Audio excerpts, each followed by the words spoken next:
So we are walking to the store currently. Not an actual grocery store today. The grocery store is actually a little bit farther than just the corner store. So we just gonna do the corner store today. I do like to go to the grocery store though for produce. I'd rather pick it myself.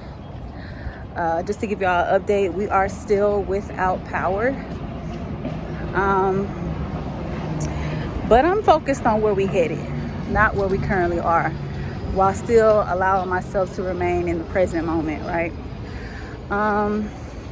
It's a lot I want to talk about, but I'm trying to wait until I'm in a moment of being able to speak without feeling like I have to include everything. You get what I'm saying? Like sometimes I feel like when I'm talking, I forget certain things.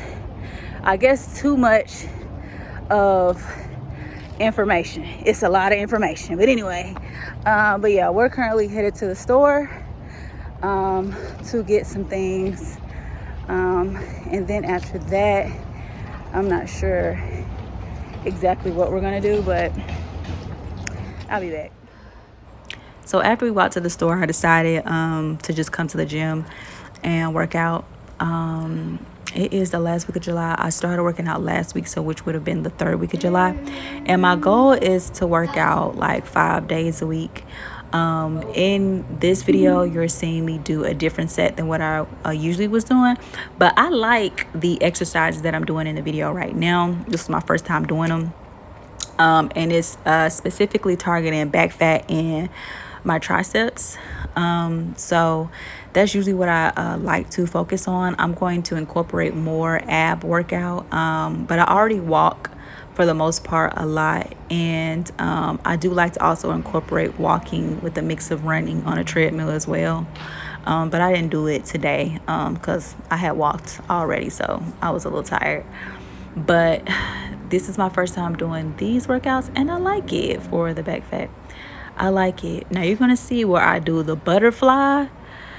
Child, I couldn't even do the full like set and rep. I couldn't even. That butterfly ain't nothing to play with. You will see me say it in the video, but I'm happy to be back working out because it definitely feels good to actually do something for self, right? And to be able to actually see the work paying off on your body, right? But yeah, I will say if you're thinking about getting in the gym, just go ahead and do it, honey. Go ahead and do it. Before, I was just walking around the neighborhood, and then I kind of lost my motivation. But now that the gym is open, yeah, I'm happy to actually be on the dumbbells as well. I've always been more of a weightlifting gal, in all honesty. Like even in high school, like I love lifting weights. So yeah, these are the exercises that I do, and that's what we did. And these right here too. Oh my goodness. This one ain't nothing to play with either. You will see it where I'm like, woo, you seen it. But yeah, this workout I did today. And I'm gonna take y'all with me on the rest of them.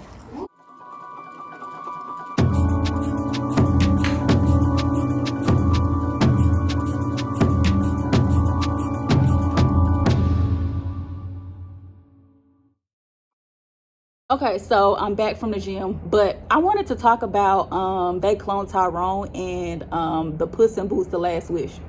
And the reason I wanted to talk about it is like the theme of like not judging a book by its cover, right? So both of those movies end up having a trio, basically 3 people who are intent on like a common goal, basically. So out of those three, there's the one where people judge their book by its cover, right? So, and they clone Tyrone, there's Yo-Yo. Yo-Yo is the woman out of the trio.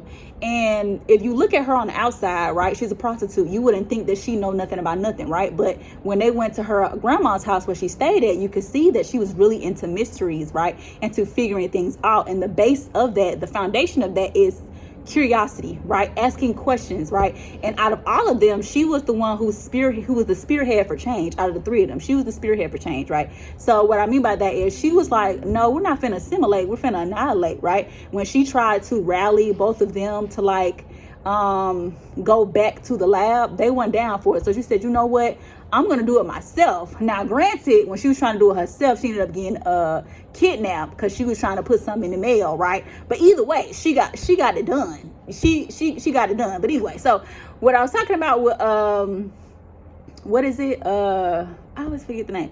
Puss in Boots: The Last Wish, right? So in that movie, remember there was a trio. There was Puss in Boots, the black cat, the woman, which was voiced by Selma Hayek, and then the third cat, which was actually a dog. His name is Perrito, right? So they judged his book by its cover because Puss in Boots and the cat voiced by Selma Hayek, they thought that he was naive, that he was dumb, right? That he was slow, that, you know, he just was too happy-go-lucky about life, right? And then when it was time for them to light the path with the map to get to the last wish, because the whole point of the movie was Puss in Boots was wanting to get his last wish. I think he wanted his 9 lives back because he was on his last life, right? And of course, the cat voiced by Selma Hayek, she had her own wish.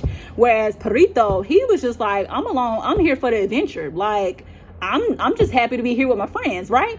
And they judged his book by its cover because they didn't think that he had the energy necessary to light the path, right? Because he was so happy-go-lucky because they thought his head was always in the clouds. But come to find out of all three of them, he had the only energy that was actually balanced enough for them to be able to go across the terrain to get to the last wish.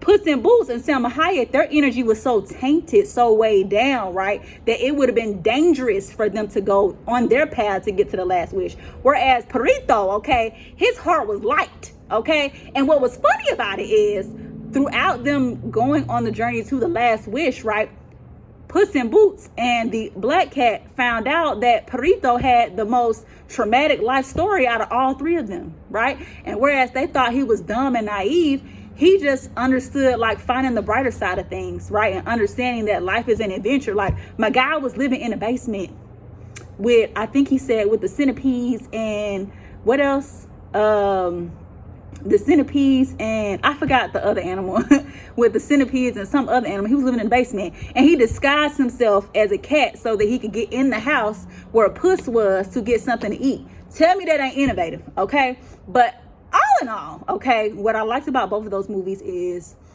how ignorant it can be to judge a book by its cover, right? And think that you know everything about a person based off of what you are observing of them on the outside, right? Yo-Yo and that clone Tyrone ended up actually being the one who spearheaded change, who was the one who brought all the things to the surface, right? And Perrito was the one who had the energy necessary, who had the light heart necessary for them to be able to get on the path to get to the wish. But yeah, y'all know I like movies.